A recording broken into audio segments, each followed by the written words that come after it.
You're listening to a Mamma Mia podcast. Mamma Mia acknowledges the traditional owners of land and waters that this podcast is recorded on.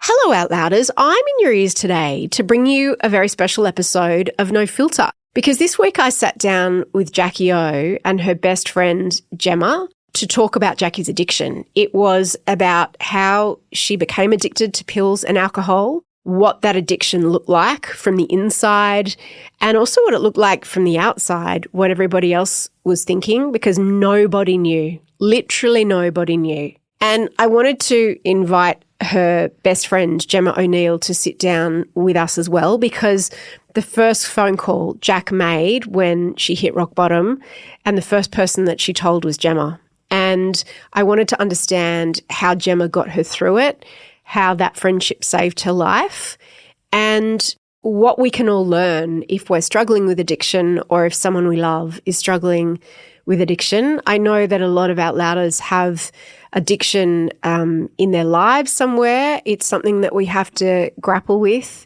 And we also talk so much about friendship on Out Loud. Anyway, I hope you enjoy this episode. Let us know what you think.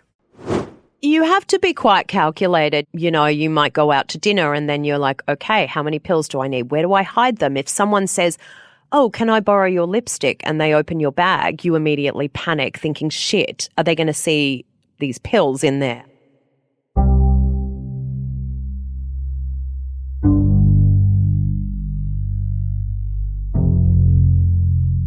From Mamma Mia, you're listening to No Filter. I'm Mia Freedman, and it is pretty unusual for me to interview the same person twice within the space of a year. I don't think it's ever happened before. But the last time I sat down with Jackie O, one half of the most successful radio duo in Australian history, she had a secret, not just from me, but from almost everyone in her life, her friends, her colleagues, the men she'd begun dating after her divorce from the father of her daughter Kitty, even from her co-host, Kyle Sandilands.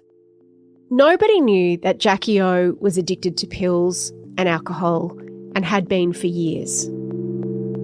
The story they thought they knew is that she'd lost a whole lot of weight because she was on Ozempic or because she'd had surgery. That's what the gossip site said, and that's how the rumours went. But everyone missed the real story, which was so much bigger and deeper and more sad than you would expect from someone who, from the outside anyway, seemed so successful and so powerful and so glamorous. When I last spoke to Jackie, it was a great conversation. She was her usual down-to-earth, self-deprecating, no bullshit, funny self, despite having just signed a new 10-year contract for her radio show with Kyle that was worth a reported $100 million. We spoke about that on that episode, and we spoke about Kyle, but today we're not talking about those things, not about money, not about Kyle. Today we're talking about the secret that Jackie has only just shared with the world in her memoir called, suitably, The Whole Truth. And today, she also has someone sitting beside her in the studio. Because Gemma O'Neill is not only Jackie's best friend and her manager and her business partner, she's the one who Jackie called when she hit rock bottom on the darkest day of her life.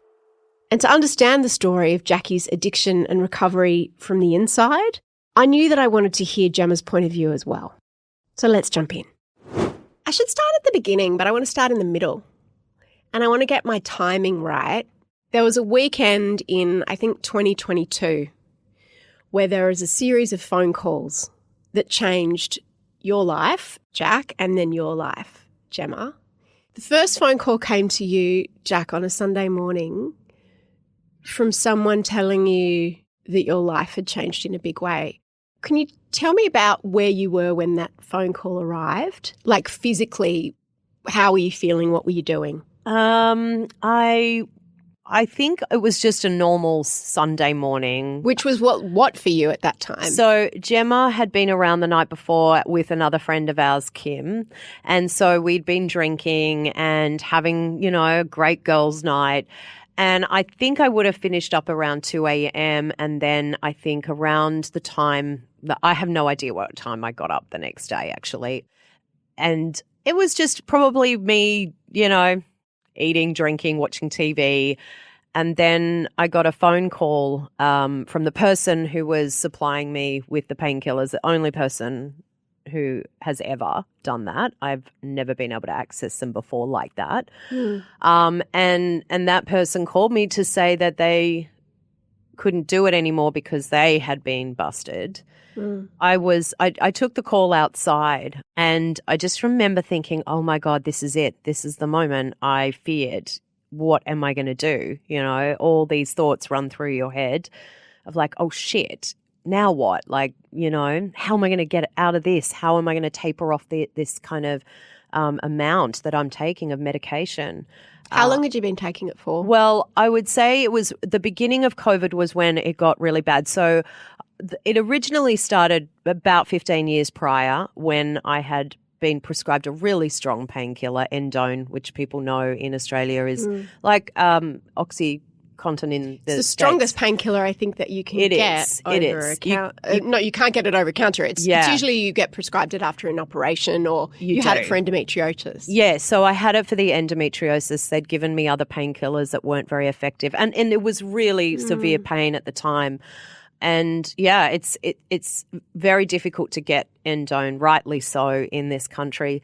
And so that's where it started. And then I think because you couldn't even access something like that, you couldn't just even go doctor shopping for it because doctors are extremely aware that there are people out there like me who are abusing it. And so Can you explain doctor shopping? One of the things I found most interesting in your book was getting inside addiction. And one of the things that came across so much was how time-consuming it is. Time-consuming, so time-consuming. Like there's the money, there's all of those things, but what was the process of getting the amount of drugs that you needed before you found this person who could supply it to you? See, the thing is I got the intake increased because of the person I ran into.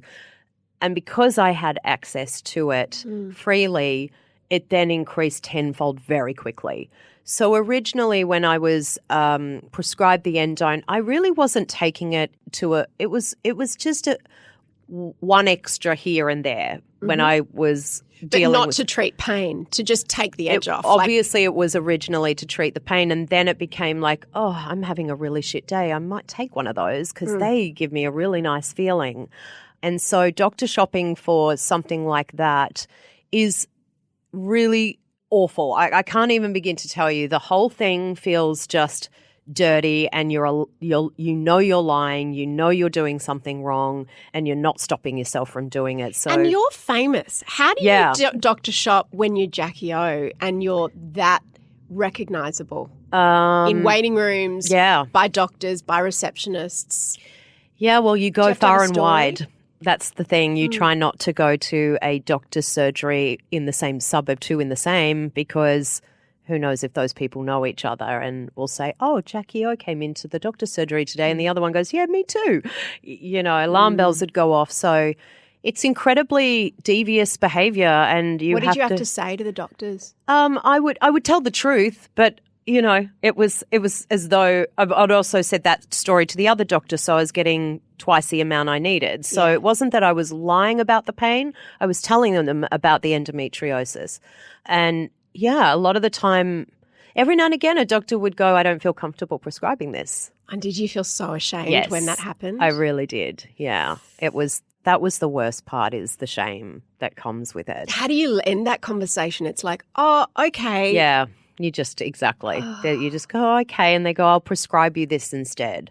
And one time, because you became worried that there would be some central record. Yeah, and I didn't know. so you knew you couldn't give a false name, so you gave a false birth date. When did that go wrong? I was just writing down whatever birth date came to my mind. When they give you the form to go and sit down and write out your details. Pick a couple of numbers. Yeah, pick a couple of numbers. Any numbers, doesn't matter. Actually, it does matter when it's February because I wrote February 30. I got busted. I went to the receptionist. She's typing it in. She goes, wait, so your birthday is February 30? And no, she didn't even say February. She went the 30th of the 2nd. So I didn't admit, and I was like, yeah. And oh God, again, the shame. So that didn't last very long, the doctor shopping, because I actually just thought this is you got to stop. Like you're going to get in trouble here, you know, and you're also going to, where does it end? You know, you'll want more and more if you keep taking more than you should. So thankfully, I think due to that lack of access, it stopped me from having a full-blown addiction back then. And so it didn't really... What year was this? Oh, well, that was, let me think. It would have been maybe late 20s, early 30s, I think. Right. When the endone one happened. And again, I wouldn't have called that an addiction. I think that was an abuse. It was abusing something and taking it a little bit recreationally, but not an addiction at that point, although obviously the addictive behavior was coming out. And so it wasn't until probably 2019, I think late 2018, 2019, that I had access to it and used it as a coping mechanism. Quite a few years later. And in those years in between, were you doctor shopping all of that time? No. So you did stop because I did, yeah. The doctor shopping just it was became almost too like much. that was so much effort and so much embarrassment came with that and humiliation. Because even sometimes when you were prescribed it, you could tell the doctor was almost looking at you like you were. I used to think to myself, God, he's looking at me like I'm a junkie, you know, and I thought, but you are a junkie right now in this situation. You are pretty much. Like, I just thought, you know, it was too humiliating, and I thankfully stopped that because I can't doctor shopping is incredibly time consuming. Is that when you started drinking more? No, not even. The same effect? No, I didn't actually. I never really had a problem with drinking. I think I would say, you know, I guess it depends how you define a problem with drinking. So I never really liked alcohol at all. Kitty was born, and then suddenly a lot was happening with my marriage, and then a child on top of that. And then we obviously refused any help. We didn't get anyone on board. So it was just Lee and I, which is fine. You know, it's absolutely manageable. And I think because the problems we were having, I don't know, it just felt like, suddenly I was wanting a glass of wine as soon as she went to bed. And so, but again, it wasn't that I was drinking too much during that period, but I absolutely did have one or two every single day for the next 13 years. Or not 13 actually, because I went to rehab when she was 7 days a week. But 7 days a week. And whilst I wasn't getting drunk, when I was in rehab and went in there thinking, I'm not going to give up alcohol because I don't have a problem with that. Once I started writing down my relationship to alcohol, I thought, well, if I haven't had one day for the last 10, 11 years without a glass of wine, then maybe there is a problem there. I mean, you don't have to be getting drunk every night and waking up and drinking alcohol first thing in the morning to have a problem with alcohol. And I think that's how I always identified. It's like alcoholic adjacent. Yeah, it is. Or using it as a crutch. It's a dependency on it. Yeah, for sure. When you got that phone call and you think about how long had that person been in your life who was supplying you with the pills? Pretty much as soon as I ran into them is when it started. So 2019, I think that was. And how would it work? Would you like text them? Because I imagine they were not doing the right thing and you were not doing the right thing. Yeah. So how did you actually do it? Because the risk of being caught for both of you and the stakes were high. Yeah, I didn't think about that. It's almost like I didn't even want to think about that part. Is that because it wasn't like you weren't scoring heroin and you weren't buying coke? So. It was like these were just over-the-counter painkillers. Exactly. I thought, well, these are legal, so therefore it's not that big a deal. Yeah. That's what I told myself. And did you feel shame when you spoke to this person and you kept saying, did you get them by the box? Did you go and pick them up from their house?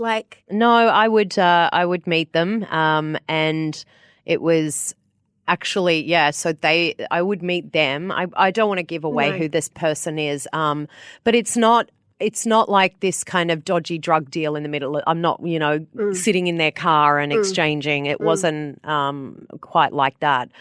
But no, But it was like that. It just didn't feel like that. Exactly.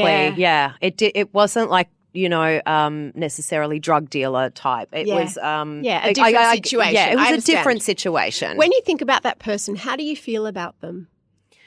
That's a good question, actually, because I know my friend Gemma is angry with that person, but I am not, because I put them in that situation, and I know they gave me an extraordinarily large amount of medication, but I can't turn around at the end of it all and go, well, you shouldn't have done that. I don't know. I don't know what, I was lying to them as well. I mean, I wasn't saying it was all for me. I was saying, oh yeah, I've got some people at work who need, still knocks as well, because we all work crazy hours. Okay. So I was lying to them also. Slightly different with the many packets of Nurofen Plus and painkillers that you needed, though. Yeah, right? yeah. It was just because that stuff you have to go to a doctor and get prescribed it.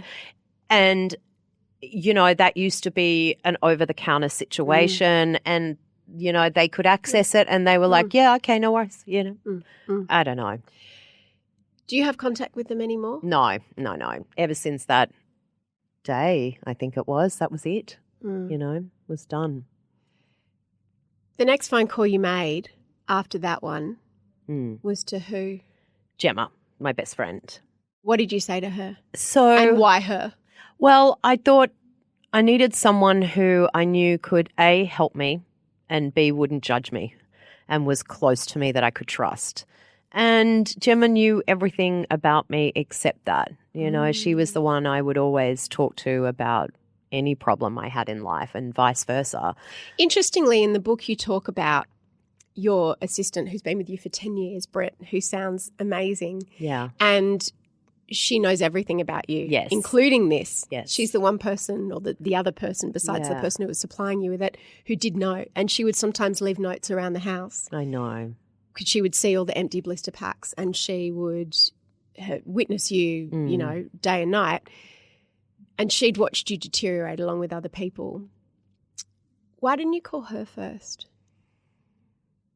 I don't feel I want to burden her with something like that. I think with Britt and I, she is like we always laugh, she's my big sister, because she's the protector and she's the one that's always trying to, in those days, help me. But she always has kept it professional. She's always very careful not to cross a line where we become best friends, and she's always mindful of that there's a line, like we don't cross. We're friends, we're like sisters, but also we're not hanging out socializing every single day. And I feel, and so there has been a certain level of professionalism with Britt and I in our relationship.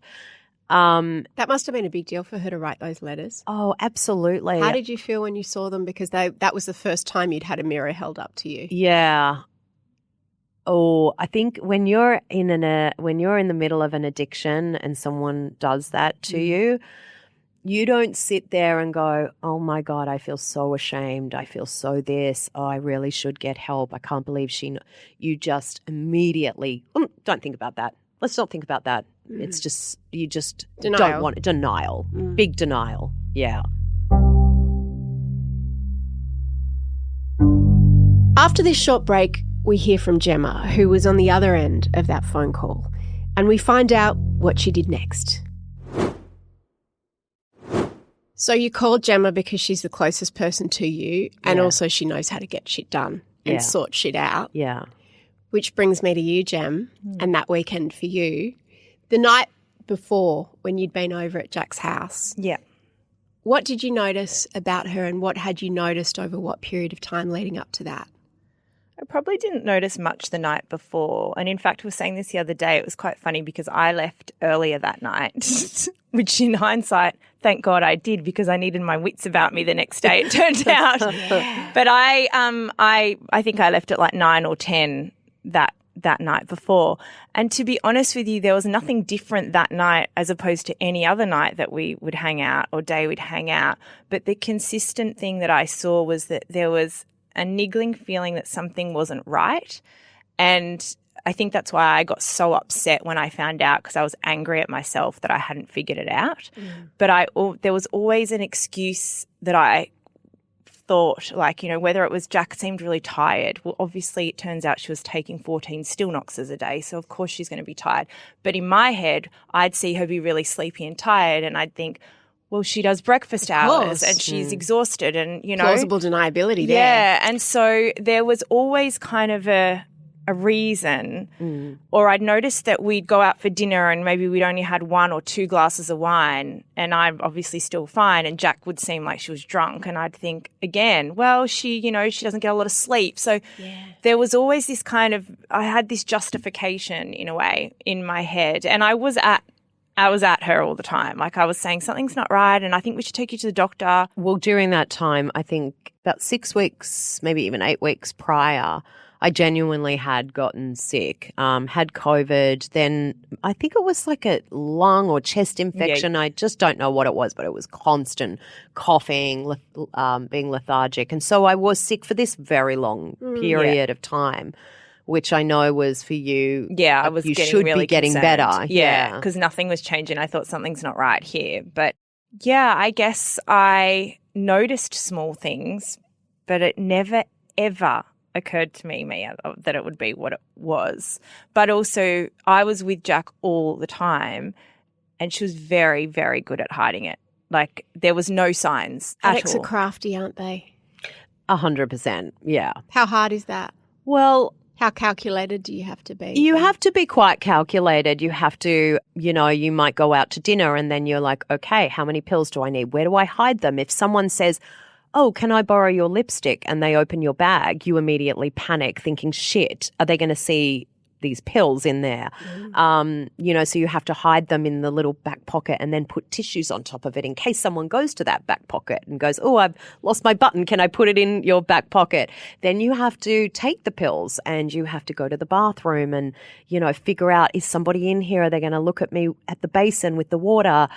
And then the covering up of the effect though, that isn't hard, because what happened was, initially, when in 2019, when I had started taking a Stilnox and some painkillers, I guess like any drug, they had a maximum effect.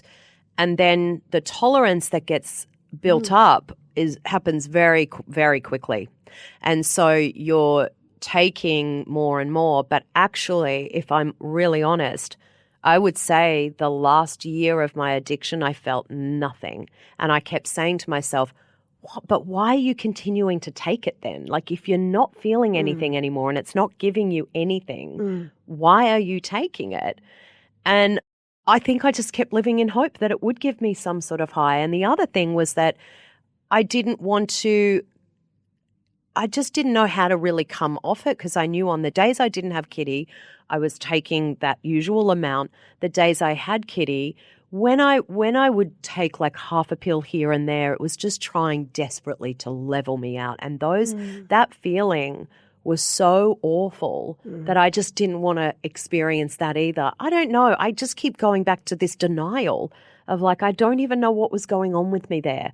But it really genuinely was hardly having an effect at all. So when you ask how difficult is it to cover all of that up, that part wasn't even that difficult. Because you become a high-functioning addict. So high-functioning that, it's just not even – it's pointless even continuing. So the next day – sorry. I was just going to say, it was interesting because then when things did transpire, all these secrecy elements would come out. So, and it would all make sense. I'd be like, oh, so – is that why every time we'd go out, you were always adamant that your handbag, no one could touch your handbag? Or you'd always go to the bathroom every time the food was put down, and I was always perplexed. I'm like, who needs to go to... It's like reverse bulimia. Yeah. I'm like, who needs... Because I was bulimic when I was in my early 20s, and I'm thinking about all that strategizing. Yes. You're like, okay, so where will I be? Where's the bathroom? Who's going to be in there? What can I do? I need to do, all the steps that you need to do to cover it up. And it's like no one would have guessed when you go to the bathroom always before the food comes, because you had to have it on an empty If I'd done it stomach. after, people might have gone, hang on a second. Yeah. And that's the thing, if anyone gets in the way of your plan, it's like you just ruined my whole night. Yeah. I still have anxiety dreams about having binged and being not able to throw up. Yeah. I still have those anxiety dreams now because it's such a it's so ingrained.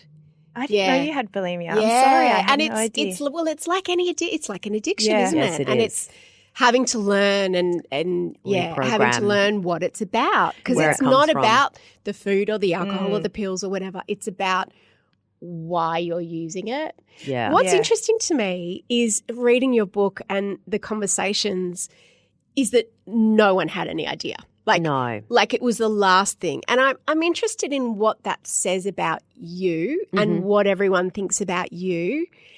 And it made me think that everyone must think that you're very dependable, responsible, grounded, like Yeah. all of those things that you wouldn't connect Yeah. with addiction. Yeah.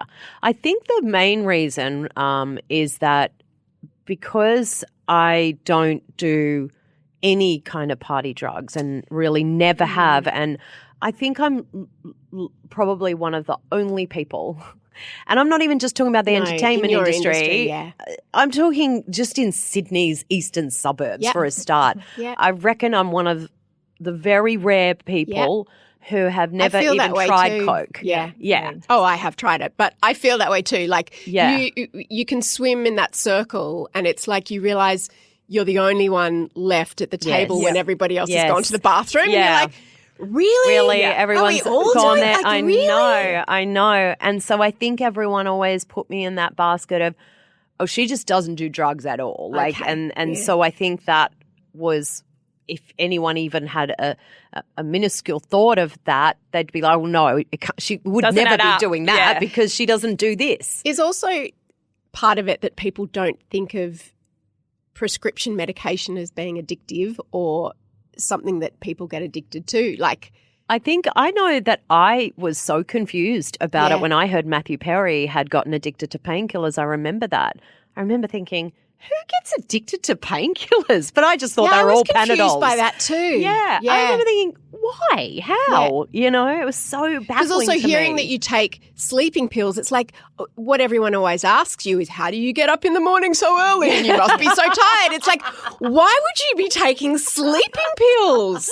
Good question. Yeah, like It you would really think is. if you would be addicted to anything, Yeah, it it'd would be something uppers. and up, And yeah. probably that's why the people around you didn't pick it either. Because Yeah. it's quite easy to, we can all pick Yeah. the signs of someone who's Yeah. on uppers and who's high. But when someone's just a bit tired or a Yeah. bit, and as you say, when you're just taking it to be normal. Yeah. Yeah. I think that was what I was perplexed by Yeah. that day when it all, Came out. unraveled.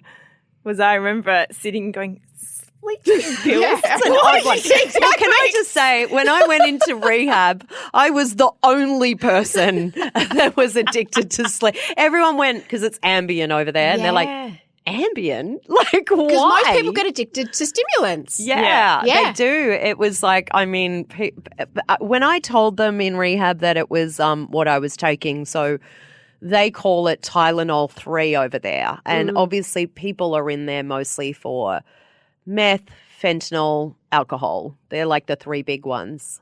And I was the only one in there for Tylenol. So, mate, they literally looked at me like, Aussie white girl, she's addicted to Tylenol. This is so lame. It's so suburban. It's so suburban. But that's often what people say about Yeah. the things that women get addicted to is because women have caring responsibilities, whether Yeah. it's for children or Yeah. partners or parents, whatever, they're more likely to get addicted to things that enable them to function. So things like gambling, things like food, things like Yes. prescription medication. Yes, it's something you can still function, but it's not, you don't feel like you're going off the rails hardcore with your yeah. addiction. But it's Which still is an really, addiction. really is not the case. And I think that's my point in the book. When I first got in there, I felt that way too. It's like, hang on, I've got the least scary addiction in here, and everyone's looking at me like, really? Like, you're in rehab for that? But yeah, absolutely. Like the problem I have is the same as the person next to me Yeah. who's doing heroin. Yeah. We both have the same problem, which is we're using that as a way to escape something else. And we need to address what that is. You're sitting here now talking very calmly about it. What was that phone call like from your point of view, Gem, when she called you? You were in the car driving out Yeah. to the country Yeah. on a lovely Sunday. Yes, I was. And so she sounded like quite hysterical and was almost hyperventilating. So I knew it was bad, whatever it was, and I pulled over because I thought I can't be driving. Like I kind of braced myself. I could tell the severity very quickly. You would have thought someone had died, maybe. I did actually, yeah. I thought something had happened, to someone that we know. And then she managed to get out the words because I was saying, just tell me, whatever it is, just say it. And she managed to kind of spit out the words in between the sobs of, I've done something really stupid. That's all she kept saying. And I still was like, what does that mean? Yeah, I was like, no. I said, what? And then she eventually got out the words of, I've been taking pills. And that's all she said to me was, I've been taking pills. And immediately everything was like the penny dropped for me. I was like. So you didn't think she meant, I've been taking pills this morning or last night. You knew straight away. I figured it. It was like, that domino effect. I just figured the whole sequence of everything out and it all made sense. And then I think he said, and the person I was getting them from has just been busted and I don't know what to do. And I've never ever heard Jack in that state before. And so all I said was, just sit tight. I'll be there. I'll be there in 2 hours. And I turned around and I drove straight back Where to were you going? Jack's house. I was going down to the Southern Highlands south of Sydney. So I was pretty much close to where I was going. And so I turned around and drove back. Change of plans. Yeah. Yeah. But I didn't know what the pills were or how many she was taking. I didn't know any of that. But I just had a gut feeling that it wasn't going to be like I'm taking one pill here and there. I just had this innate feeling that it was quite severe. And so, What did you do in the car on the way home? I mean, on the way back to Jack? That's a good question. I've never asked that, actually. Well, no, you do know. That's when I called. No, but I didn't know. You didn't know that? Okay, yeah. Yeah. So I actually didn't do anything. How long did it take you before you decided to call Betty? About an hour. Right. Some people are good in a crisis. Yeah. I'm really good in a crisis. As long as the crisis isn't happening to me, Yeah. it really focuses my thoughts. Me and too. I know exactly what to do. Yeah, I'm a very Sounds like you're that person Yeah, I've too. always been like that. I don't know why, but I have that too. And so I sat with it and I just sat with my own thoughts for the first hour of driving. And I think I was also trying to piece some things together in my head. I was like, she's probably been doing it. I was trying to, figure out the timeline, I guess.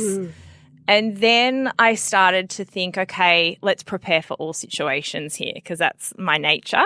I'm a planner. And so I thought if it is an addiction and if it has been going on for a while, then the fact that she's told me I need to act quickly. Like I knew there were certain things and I've had some experience. I've been around other people that have had addiction and successfully overcome them. And so I knew that if it was that, I needed to be prepared and I needed to act immediately. So I kind of started thinking, well, if it's that, this is what we'll do. And if it's not that, this is what we'll do. And I started putting scenarios in my head to prepare for the worst case scenario, which is what I did think it was. I thought, well, I'm going to find out if I can even get her in somewhere. And I also never contemplated it being in Australia for a number of reasons. First of all, I just thought that it would be a media circus. And if she was genuinely unwell, as her friend, selfishly, I wanted her to get better. Yeah. And so I thought if it's in Australia, she won't be able to do that just because the chances are too high that it'll get out. And I also thought she'd probably, if it did get out, then she'd probably use it as an excuse to say, I can't stay here anymore. And so I wanted to eliminate all options of her being able to not get successful treatment. I did have friends who had gone to Betty Ford. I lived in America for quite a long time, and so I knew that their program was a legitimate program and that I'd seen other people recover very successfully. When I heard the audio of you saying it on the show about Betty Ford, I was like, Betty Ford? I know. Like, that's so retro. Yes, I didn't it even is. know it was kind of still around. Yeah. The Betty Ford Center was founded in 1982 by former First Lady Betty Ford.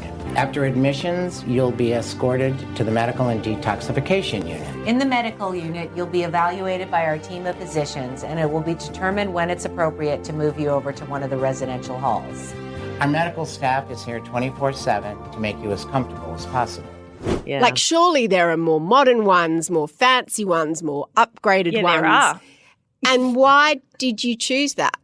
Because I had experience with other people going there, and I knew from the other people that had gone there that it wasn't a fancy one and that it wasn't a day spa situation. It was doing the work. It was a real program. And so I think it was just because I knew it, I thought, well, that's my default. I'm just going to go there. And so I called them when I was about 30 minutes out from arriving at Jack's, and I said to them, I have a friend who's just admitted this to me. I don't know the severity of the situation, but I wanted to know, do you have any spots available? And I also know it's quite hard to get spots in there just because they have a wait list and, you know, and the lady said to me, we have one spot available and it's available from this Sunday. And I said, I'll take it. And so I said, so it was a week out. It was a week out. Yeah. 7 and I days. said, I'll take it. And I said, I'll call you back and confirm it in a couple of hours. Here's all my details. How much does it cost? Oh, I can't. It's about like 38, 40. Yeah. For the month. For the month, yeah. So you got to Jack's house. Yeah. What did you discover? What state was she in? She was not in a great state. Not thriving, not your best day. Yeah, definitely not. I never really like reliving it because every time we do, it makes me really upset. But I'll do my best. I think it was just it just broke my heart to see her like that. To see anyone like that is very confronting because she just was so lost and so empty and broken. And I think because she'd finally said it, she was letting all the emotion out, I imagine. And so she was it was like she was almost like a child in that moment. Like it felt like she was a child that was desperate to be rescued, and she was, you know, struggling to breathe. We had to do a few breathing exercises, and she was having panic attacks and things. So, but it was also her, you know, rock bottom moment, so to speak, because had she not got the earlier phone call, we wouldn't have been in that position. And so I was able to get pretty much everything out of her straight away. Like, you didn't hold well, I think she was like, well, it's done now, so I may as well admit to everything. And so that's when I said, what are the pills? How often are you taking them? And I was very shocked by the amount because in my head I'm thinking that's close to 40 pills a day in total that you're taking. And so, but I'd like to think, I don't know if this was the case, but I'd like to think I never once judged. I never once, all I did was I wanted her to feel my compassion, and I wanted her to feel nurtured, and I wanted her to feel safe. And that was the primary thing for me, was to make her know she was in a safe space and that I was going to make sure she was okay. And I think because hopefully she felt that, she was able to really let everything out. Yeah. Jack, the 2 hours between when you called Gem and when she arrived at your house, what were they like for you? What did you do in those 2 hours? I feel like that was a bit of a blur, to be honest. I think it was part shock, part relief, part terrified. I think it was all those three things. You know, when you let the steam out finally of the pressure cooker, it's like, oh, wow, okay, it's out there. So there was that, and there was relief in that for sure. But it was also, what does this mean now? What does this mean for me? What is Gemma going to say? What am I going to have to do? I actually didn't think she'd say rehab. So I don't know why I didn't think that. But I thought, oh, no, we're fine. I've got enough to taper off. We're all good. After this short break, Gemma makes a plan in the way that only best friends can. And Jackie has to share the truth with her ex-husband, Lee, and her work husband, Kyle. Stay with us. We'll be right back. So your plan, because you had about 2 weeks of stash, to taper off, and you knew it was going to be tricky, but your hand had been forced, so that was your plan. That was my plan, yeah. What did Gem think of that plan? Terrible. Because she said to me, rightly so, no, that won't work. And I said, yeah, it will. I said, because I have no one to get this stuff off, so I have no choice now. And she goes, no, you will find a way to get it. And I know that you will, unless you fix the actual problem. Or you'll replace it with something else. That's right. Yes, and I would have. Because you understood addiction, whereas you just... I didn't. Did you think of yourself as an addict yet, or that was to come? Yeah, no, I knew, obviously, I was an addict. Oh, did you? Oh, Yeah. I didn't think you did based on the – sorry, Mia. Yeah, I didn't. I knew I was an addict, but I didn't understand what an addict was. Right. So when I say I didn't understand what an addict was, I just meant I had become addicted to something, but I could easily just taper off and stop. And I didn't understand that addiction is so much more than that. Yeah. Right. Like some people are addicted to coffee and I'm Yeah. addicted to work. It's like it's a Yes, different thing. it's- yeah, exactly. Yeah. Addicts can be really hard to reason with. Yes. And something that we haven't really touched on is the duality of your friendship between friends, but also your Jack's manager, Yeah. agent, manager, both. Yeah. Person. Manager, yeah. All of it. Thing. Yeah. Yep. Which is kind of means Jack's the boss of you and kind of means you're the boss of Jack. Yes. How did you navigate that in the conversations that you had to have on that day when you were saying you're going to rehab and Jack's like, no, I'm not. I don't need to. Well, it was always the lens of a friend, and we always put our friendship first. Like, we've worked together for many, many years in different capacities, so that's not unusual for us, but our friendships always come first. But a friend can't force another friend to do something, whereas you Yeah. had everything in your hand because you obviously knew if you have an accident, if you get busted, Yeah. you know, there's a lot at stake here apart from your actual health Yeah. and safety. Well, I'll just end. Can I? Because so Gemma had only just become my manager, not long into it. Like we had just decided on that. it's a fast start. Yeah, wasn't it? Talk about throwing her into the deep end. But in the past, when things like this have come up, certainly never anything like what happened then, but little things. Gemma is really good in keeping me on, I guess, advice. And I've always taken her advice very seriously. And I think it goes back to our friendship really started to bond tightly when she became EP of the show. So she would always say to me, I think it's a good idea if you do this. I think this is great. I think, you know, this will sound really good on air and I know it's uncomfortable, and so I've always really valued her advice. And I think that day when you said about the rehab, I can't speak for you, but I never felt for a second you had any managerial hat No, I or didn't. career hat on at all. At all. Yeah. No, I didn't at all. And did you have, Jack, that muscle memory of she makes good decisions? Yes, Yeah. absolutely. Because anyone else could have said that to me. My Yeah. mum, Yeah. you know, anyone could have said that and I would have dismissed it and gone, forget it, no way, no how. But with Gemma, I've always known that she does actually, you know, I really do value what she says. And so I might have said, I'm not going to rehab. That's ridiculous. And I reckon 10 seconds later, I was like, okay, then. Like it was very like, yeah, okay, I It can't took really a bit. fight It was this. probably a bit more than 10 seconds. Yeah, it was. I tell you what, it went back and forth. It So went back I and agreed and then I pushed it back Yeah. again. And I said, oh, wait, I don't think this is, you know. Yeah. So there was definite resistance for a while. Yeah.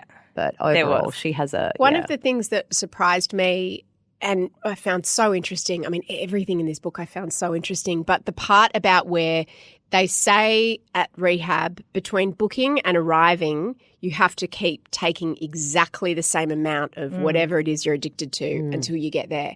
Can you explain that, Gem? Sure. So because in Jack's circumstance she hadn't called herself, they still won't admit someone until the person says, yes, I am willing to come. Because it's voluntary. Exactly. And so I did all the initial stuff with them, but then I did Jack had to then get on the phone with them and confirm that she was willing to come and answer all of their questions.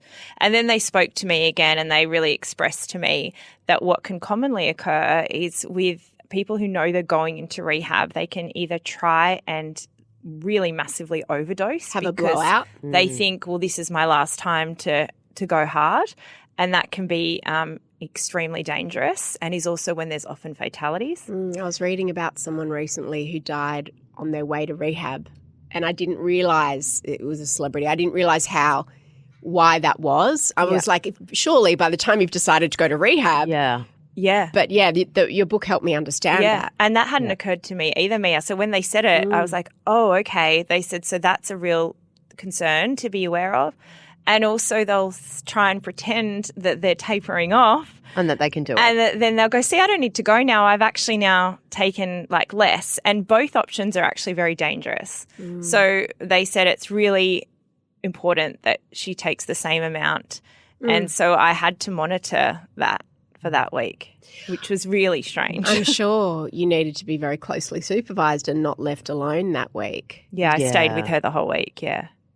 What about your life, Gem? Like that's a big thing because you were not just on your way to the, wherever you were going, on the way to your kids. You have 2 kids. Yeah. Were you still married at that point? No. So you're a single mum. Yeah. You have 2 little kids. Yeah. And you literally, you've got a life, a career, a family. You had to put everything on hold, not just for that week, but to also fly over with Jack because she couldn't go on her own and admit her all the way to the gate. Yeah. Yeah. What a friend. That's why I say everyone needs a friend like Gemma. And I always say one day I'm sure I'll ask for something. She's going to call it in. I hope you do one day, but I hope it's not in this scenario. No. I was very lucky that I have a good relationship, thankfully, with my ex-husband. We co-parent really well together and we're still friends. And so I was able to say to him, which is also very rare because, I spend so much time, the kids are with me a lot. I was able to say to him, hey, I need you to take the kids for a week. And I can't say why. And I just am asking you as a favour, could you help me out? And I think because he knows they're with me so much and he's a good guy in that sense that he said, sure, you very rarely ask me to step in and I'm happy to. So he did. But I also knew that I only had a week because I actually then had to get back to the kids. And I'm also one of those, this is one of the things I'm working on myself. We're all, evolving as we get older, but is that I am so dedicated to my kids like most parents are. But mine's probably unhealthily so to the point where I never want to leave them. I just you're a helicopter. Yeah, I'm like a helicopter. I just love being with them. And so when I'm not with them, I get terrible guilt. But for that week, there was nothing obviously more important to me than getting Jack the help that she needed. So I was fortunate enough that in my personal life, a few things aligned. But even I had to make up things because I had work commitments that week and I'd have to say, I've just got to go on a trip now for work, so I'm going to have to push that out. Or friends that were meant to be coming to, stay with me for the weekend, the following weekend, I had to say, I've got a work trip, which was also because everyone knows that we're so tightly connected. So I also was mindful that if anyone figures out, well, why is she away and she's also away? That's a bit weird. So I was trying to, make sure that there was no so many moving parts. There were so many moving parts because you had to call your ex-husband, but Jack, you also had to call yours and tell him. What was that conversation like? It was kind of short and the thing with my ex-husband Lee, I think, he could probably tell in a way that there was problems there. And I think for him, he was just he was empathetic and understanding. He had no judgment and he said, I think that's wonderful. I think it's so good that you're addressing it then and, I will take care of Kitty and she, and because we had to figure out because she likes to FaceTime. How am I going to FaceTime her in rehab? What am I going to say? And so we came up with the idea of it being a radio conference and, that I would be overseas. And Lee was, that's the thing with Lee. He is just one of the greatest guys to co-parent with. We weren't great together in our marriage, but he has never made anything difficult for me, and vice versa. It sounds like you both are incredibly. Yeah. I won't say, lucky, yes, because the guys that you were married could have been assholes or could have become assholes after you divorced, and it takes 2 people to make a good relationship after a divorce. But what about the conversation you had to make to your other husband or your other part husband, Kyle? Oh, Kyle. Yeah. Kyle, it was just difficult because I didn't know if he was going to ask questions. That's what I was worried about because with Kyle, I didn't want to lie to anyone. I didn't want to, and so I was able to stick to the truth somewhat in saying that I'm just not getting better and I need to take this time off. Otherwise, I'm never. And it did seem odd because we were 3 weeks away from being on a long holiday anyway. So I knew that for him that would be a little bit odd.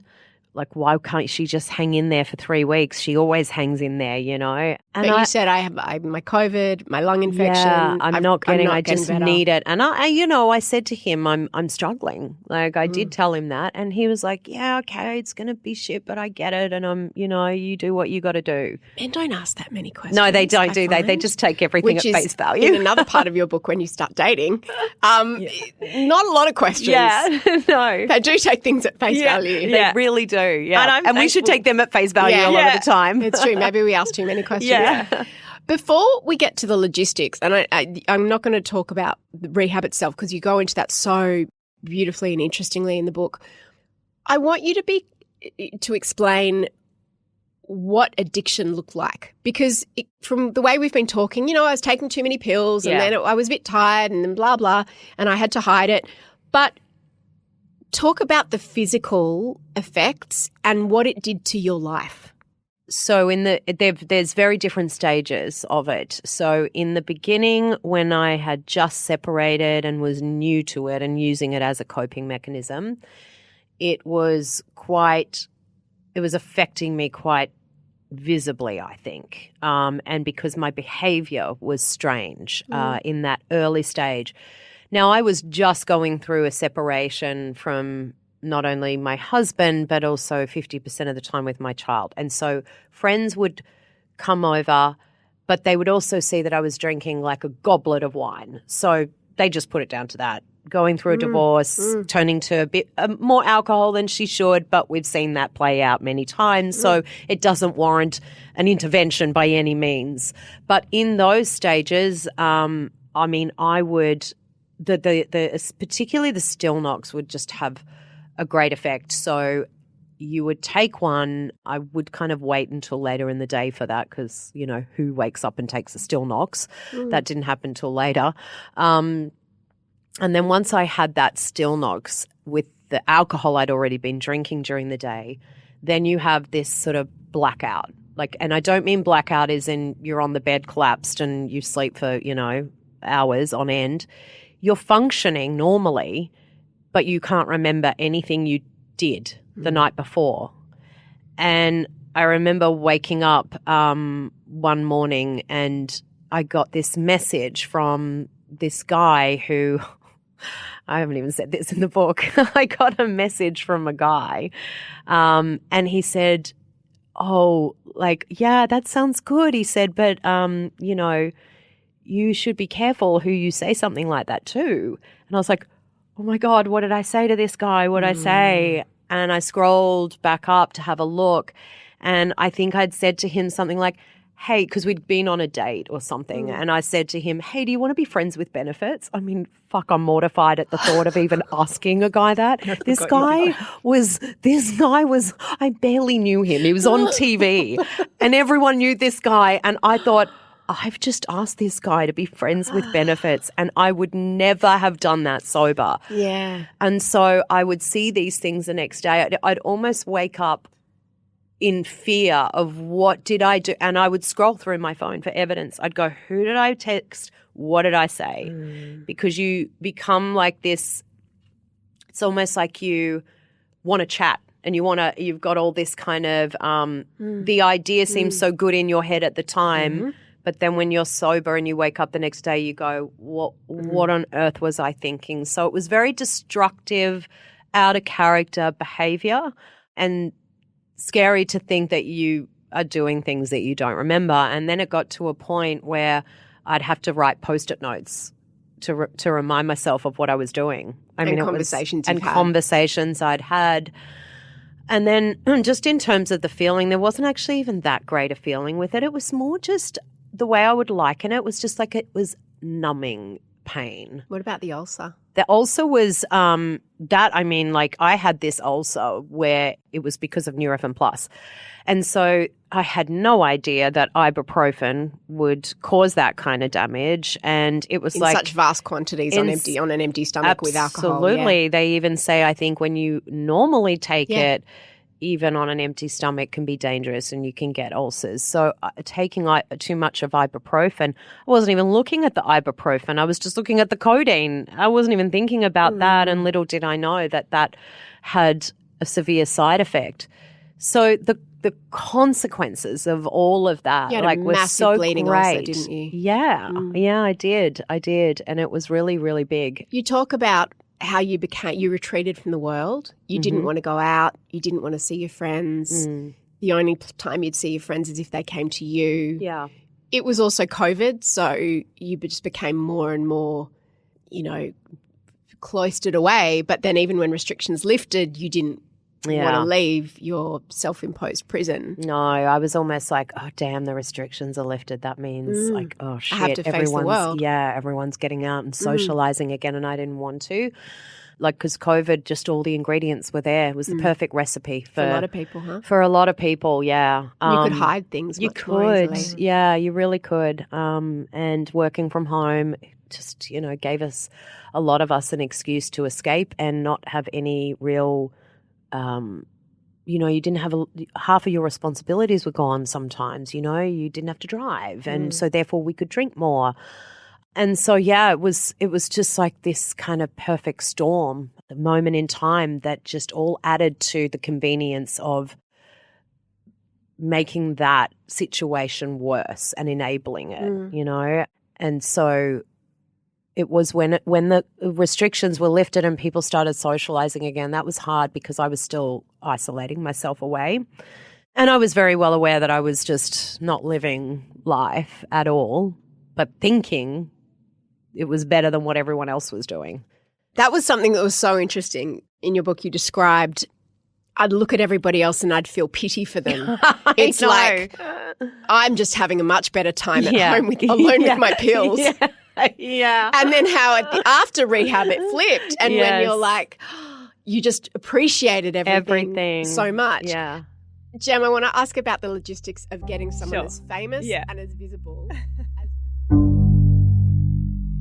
That wasn't the end of my conversation with Jackie and Gemma. There is still a lot of ground to cover. Like, how did Gemma manage to get Jack out of the country without being hounded by the paps? And what was rehab like? And most importantly, how's she going now? We also spoke about why the world was so obsessed with her weight and what the true story was behind that. Like I said, so much more. Meet us in part 2. We'll be waiting for you. There's a link in the show notes.